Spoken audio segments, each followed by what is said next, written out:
신앙은 예배를 통해서 위에서 부어주는 능력을 힘입는 겁니다. 그래서 우리가 예배소서 말씀을 통해서도 우리가 생각한 그대로 그 힘의 강력으로 우리에게 하나님께서 부어주셔야 됩니다. 힘의 유력으로 강력하게 우리가 이 땅을 살아갈 수 있는 힘은 위에서 부어주는 능력에 있습니다.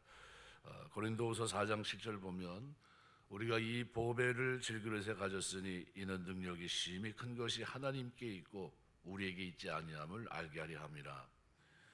신약으로도 구약으로도 마찬가지지만 성령이 임하면 그러면 완전히 좀 달라지는 겁니다. 부어주는 능력 속에서. 그래서 우리 신앙생활에서 내게 능력 주시는 자 안에서 내가 모든 것을 할 수 있다는 고백은 바른 고백입니다. 종교는 영어로 릴리지온이라는 단어인데 라틴어 릴리지오라는 단어에서 왔습니다. 타이라는 겁니다. 묶였다. 하나님과 오늘 인간이 묶여있는 것, 이게 종교입니다. 하나님과 인간이 묶이면 권능이 임하게 되어 있습니다. 묶여있으면 하나님의 은혜가 임합니다. 묶여있으면 섭리 가운데 인도하세요. 그런데 묶인 것이 풀리면 안 되겠죠. 죄 때문에 풀리게 된다면 문제가 되겠죠. 예배 자리를 하나님 붙어있는 그 자리에서 벗어나면 아무래도 힘들 겁니다. 굉장히 그것이 우리 신앙생활에도 그런데요. 오늘 사무엘상을 쭉 보시면요, 26장까지는 어때요? 다윗이 말 그대로 하나님의 능력을 경험합니다. 그래서 27장에 딱 들어오면 이제 사울을 2번이나 죽일 수 있는 기회를 그가 가졌던 그가 27장에 이런 생각을 합니다. 다윗이 그 마음에 생각하기를 내가 후일에는 사울의 손에 붙잡히리니 블레 사람들의 땅으로 피하여 들어가는 것이 좋으리로다. 사울이 이스라엘 온 영토 내에서 다시 나를 찾다가 단념하리니 내가 그의 손에서 벗어나리라 하고, 그리고 그가 망명을 시도합니다. 그리고 일어난 일들이 다 뭡니까? 거짓말이에요. 끊임없는 거짓말. 다윗이 또 이렇게 연기를 잘하는 사람인 줄 몰랐을 정도로 거짓말을 보입니다. 인간의 한계죠. 아주 뚜렷한 한계를 보여줍니다. 그럼에도 불구하고 하나님의 섭리는 멈추지 않습니다. 왜요? 그에게 하나님은 이미 기름 부어 왕으로 세우려고 계획하셨기 때문입니다. 그게 하나님의 은혜예요. 이렇게 부족한데도 불구하고 하나님 섭리 가운데 그를 지금 끌어가고 계십니다. 아브라함의 연약함을 뻔히 보시면서도 하나님 어떻게 해요? 언약대로 그를 지키신 것 똑같이 오늘 본문에 기록되어 있는 다윗도 어떻게 이런 사람이 이스라엘 왕이 되지 싶을 정도의 거짓말을 능수능란하게 합니다. 아주 깜빡 속이고요, 아기스가 속임을 당할 정도로, 그리고 그가 그렇게 믿을 수 있을 정도로 다윗은 어떻게 해요? 연기에 있어서는 최고의 달인입니다.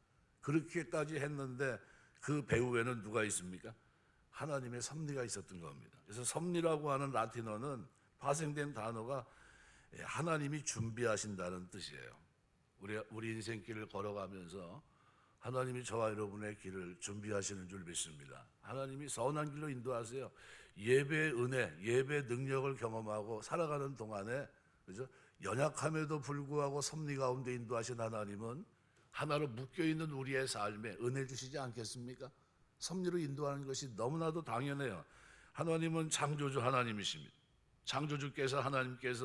창조주이신 하나님께서 피조물들을 보존하시고 다스리시고 그리고 인도하시는 겁니다. 그래서 우리가 이와 같은 믿음을 가지고 우리가 이 시대를 살아가야 됩니다. 하나님은 내가 예배자로 살아가는 동안 나와 함께 하신다. 나를 도우시는 분이다. 나에게 힘이 되시고 나에게 성령을 주셔서 이 땅을 힘있게 살아가게 하시는 분이다. 우리가 확신을 가지셔야 됩니다. 사도행전 17장에 보시면 27절 28절에 이렇게 말합니다. 이는 사람으로 혹 하나님을 더듬어 찾아 발견하게 하려 하심이로되 그는 우리 각 사람에게서 멀리 계시지 아니하도다. 우리가 그를 힘입어 살며 기동하며 존재하느니라. 너희 시인 중 어떤 사람들의 말과 같이 우리가 그의 소생이라 하니 그랬습니다. 우리는 하나님이 만드신 바고요, 하나님께서 지금도 어떻게 섭리 가운데 우리를 인도하고 계십니다. 이 확신을 우리가 가지고 우리가 이 땅을 살아내야 됩니다. 로마서 11장 36절 기록대로 이는 만물이 주에게서 나오고 주로 말미암고 주에게로 돌아갑니다. 그에게 영광이 세세 있을지어다. 아멘이라고 고백합니다. 하나님은 오늘도 우리 예배드리고 하나님의 성령의 기름 부음 속에서 이 땅을 살아가는 하나님의 백성들의 모든 걷는 걸음을 보존하시고 다스리십니다. 그러니까 하나로 묶여있는 오늘 우리에게 어떻게 하시겠습니까? 그냥 말 그대로 은혜 속에 살아갈 수 있도록 하나님 축복하시는 겁니다. 마태복음 10장 말씀에도 29절에 이렇게 표현합니다. 참새 두 마리가 한 아싸루에 팔리지 않느냐. 그러나 너희 아버지께서 허락하지 아니하시면 그 하나도 땅에 떨어지지 아니하리라 그랬습니다. 하나님의 섭리 속에 우리가 살고 있습니다. 보존하시는 거죠. 근데 이 한번 우리가 잘못된 길을 걸어가면 사단은 집요하게 오늘 우리를 무너뜨립니다. 그죠? 망명한 다윗을 어떻게 해요? 더 이상 역사의 무대 속에서 하나님의 뜻을 이루는 거룩한 선한 도구가 되지 못하도록 그를 점점 조여갑니다. 그런데 놀랍게도 하나님의 섭리는 그 가운데서 그를 끌어내세요. 6.25 때 우리 이제 한국의 침례교 쪽에서는 가장 유명한 사람이 김장한 목사님입니다. 이 사람이 처음부터 그렇게 훌륭한 사람은 아니고요. 6.25 전쟁 때 미군 막사 앞에서 홀로 앉아 하모니카를 불던 소년입니다. 이렇게 보니까 하모니카를 불고 있는데 너무 불쌍한 거죠. 너무 처량해 보이고. 그래서 미국에 여기 전쟁을 쭉 하고 가셨던 군인 가운데 칼 파워스라고 하는 상사가 미국으로 데려가 공부를 시킵니다. 이 사람이 후에 목사가 되고 극동방송을 운영하고 한국교회에 크게 쓰임받았는데 이때 그가 이런 얘기했습니다. 뭐라고 얘기했냐면 내가 소년 김장한을 데려 공부시키는 것은 내가 한 줄 알았는데 그게 아니라 나중에 보니까 그것은 하나님이 하신 섭리였다라고 얘기해요. 상사가 깨달은 겁니다. 이게 내가 한 게 아니라 하나님의 섭리였었구나. 하나님의 섭리였구나.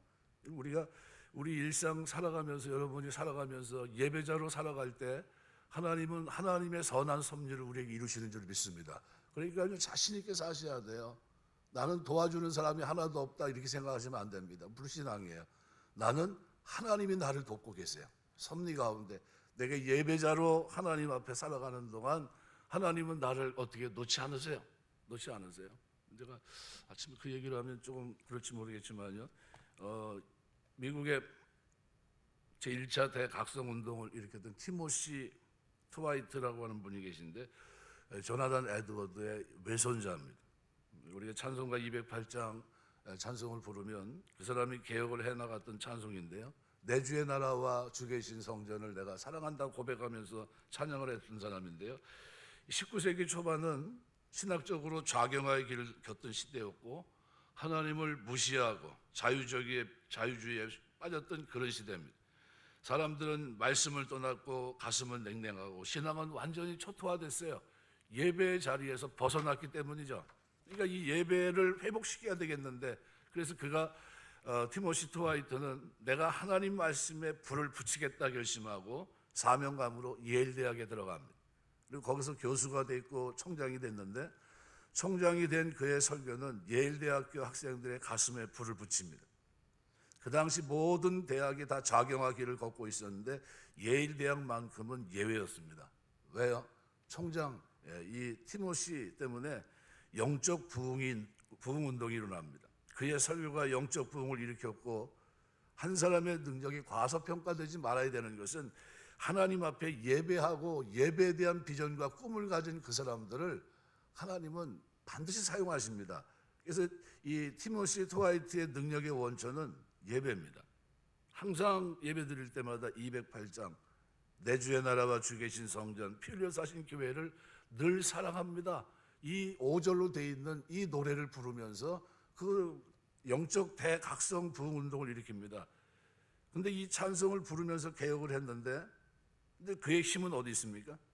개혁하는 것과 말씀을 붙드는 예배의 능력을 분리시키지 않았다는 거예요. 이게 두 가지가 하나입니다. 모든 사역의 원천은 살아있는 예배에 있습니다. 예배로부터 능력을 받고 그 예배로부터 시작된 능력을 가지고 개혁을 한 겁니다. 이것이 오늘 우리에게 너무나 중요해요. 다윗이 26장까지는 하나님 앞에 어떻게 해요? 그나마 마지막 남은 제사장 앞에서 기도하면서 매달리고 했던 그 모습을 보였는데 27장서부터는 뭐예요? 하나님 앞에 기도하지 않아요. 그냥 두려움에 휩싸입니다. 아직 되지도 않은 일을 가지고 걱정 속에 삽니다. 내가 이러다가 제명에 못 살겠지라는 거예요. 죽겠구나 싶어서 어떻게 망명을 취합니다. 뭐가 무너진 겁니까?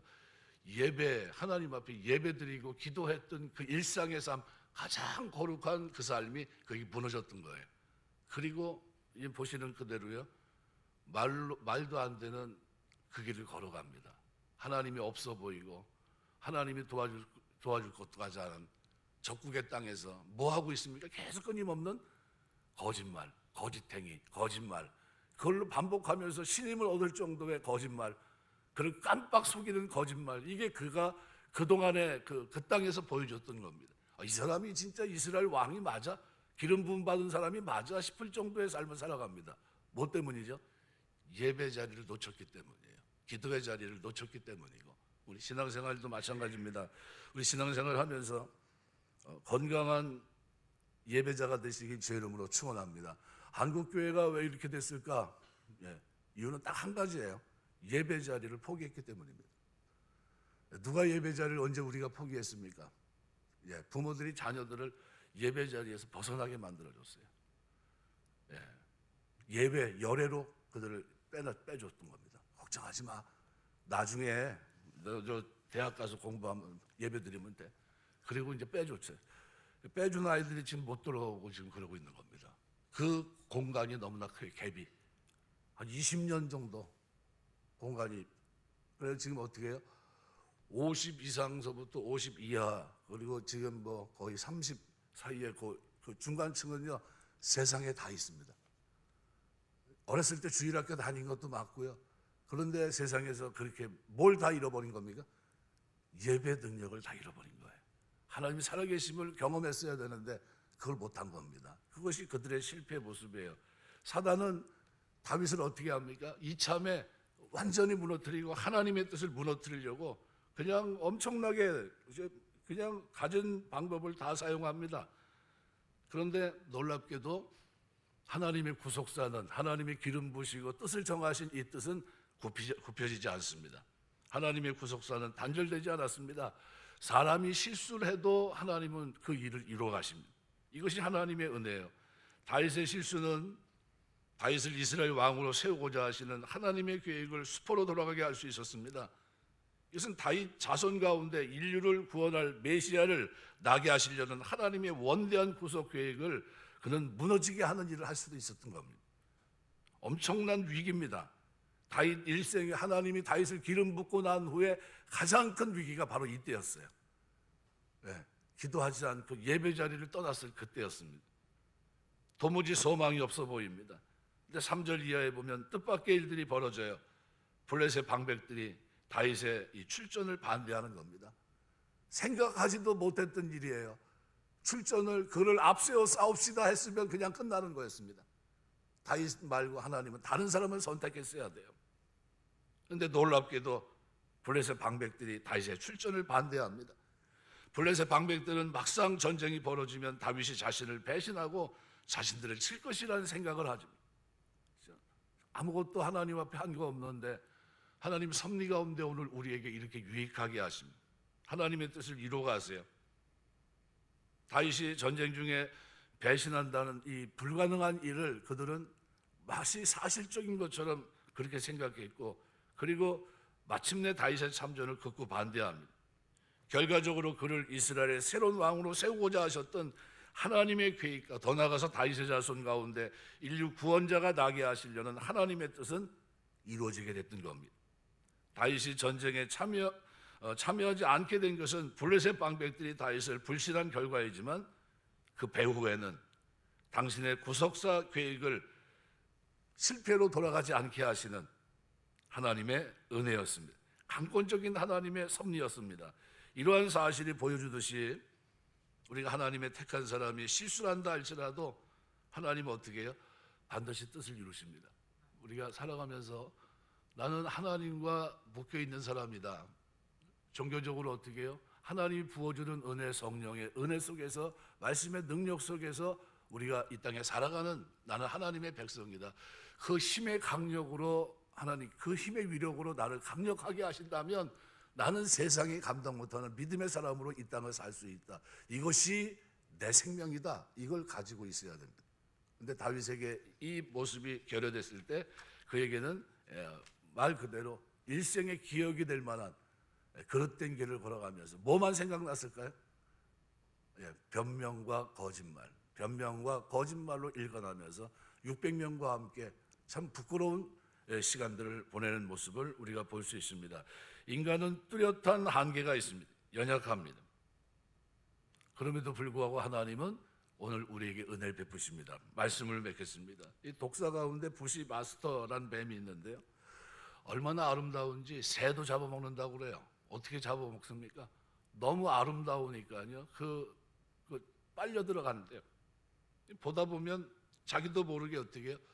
가까이 가게 되고, 그래서 그 뱀에게 결국은 잡혀 먹입니다. 우리가 죄라고 하는 이것, 그죠? 가볍게 여겨서는 안 됩니다. 마치 뭐와 같아요? 부시 마스터라는 뱀과 같습니다. 그래서 이것이 막 우리를 어떻게 죄로 말미암아 오늘 우리를 끌어가려고 할 때, 그때마다 우리는 기억하셔야 됩니다. 하나님이 섭리 가운데 오늘 나를 인도하고 내가 예배자로 사는 한 결코 나를 포기하지 않고 거룩한 길로 인도하신다는 사실입니다.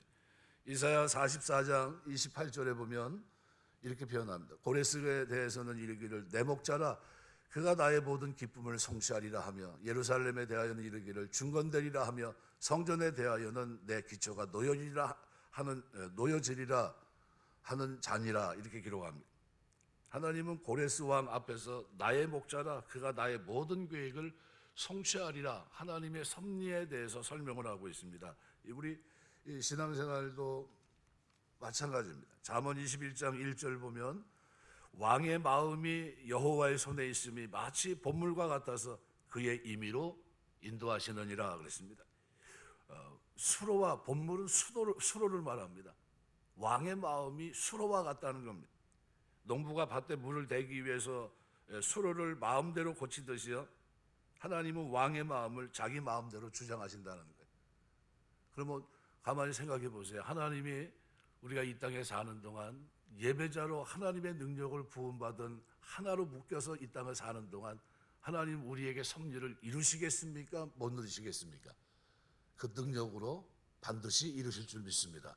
부족한데도 불구하고 하나님은 그에게 기름 부은 그 다윗을 버리지 아니하시고, 그 부족한 면면을 가지고 이 망명한 그곳에서 처절한 삶을 살아가고 있고, 그렇게 뭐 하나 내세울 곳이 하나도 없는 그를 어떻게 합니까? 붙잡고 계세요. 그리고 그에게 은혜를 베푸셔서 돌이키게 하시고 생각의 변화를 주시고요, 그리고 환경의 변화를 주시고, 그리고 마침내 결단하고 돌아올 수 있는 좋은 소식을 그에게 전해줍니다. 어떻게 해요? 사울과 그들이 전쟁에서 죽었다는 겁니다. 근데 이 죄에 대한 결과는 그들이 경험해요. 뭐 때문에요? 가만히 놔뒀으면 그가 이스라엘 왕으로 바로 등극할 수 있었지만요, 그러나 그것이 되지 못하니까 사무엘하 2장에 가서는 뭐라고 그랬습니까? 하나님 앞에 기도해요. 내가 이스라엘로 다시 올라갑니까? 올라가라. 어디로 갈까요? 헤브론으로 가라. 왜요? 거기로 갈 수밖에 없었습니다. 아무도 그를 환영하지 못해요. 환영할 수도 없고. 왜요? 이스라엘을 버렸던 사람이기 때문입니다.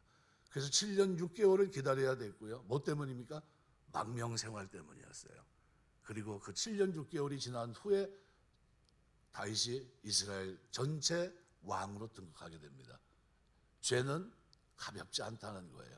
우리가 살아가면서 예배에 집중하고 기도에 집중하며 살아갈 이유가 여기 있습니다. 우리가 하나님 앞에 예배자로 하나님과 바른 관계 속에서 하나님이 나에게 힘 주시는 은혜 속에 내가 이 땅을 살고 있습니다. 고백하는 그들에게 하나님의 섭리는 상상하지 못한 놀라운 결과로 올 것입니다. 그러나 죄 가운데 살면서 하나님의 섭리를 이루는 도구가 되지만 고레스도 하나님이 쓰신다고 한다면 하물며 하나님 백성이겠습니까? 우리의 죄악 가운데 있다 할지라도 언약 백성을 결코 버리지 않습니다. 그러나 하나님을 떠났던 그 결과는 우리가 경험할 수밖에 없는 겁니다. 그것이 죄라는 거예요. 우리가 살아가면서 예배에 집중하고 예배에 성공하고 기도로 승리할 수 있는 이런 은혜와 복이 저 여러분의 삶 속에 늘 충만케 되시길 주의 이름으로 축원합니다. 기도하겠습니다.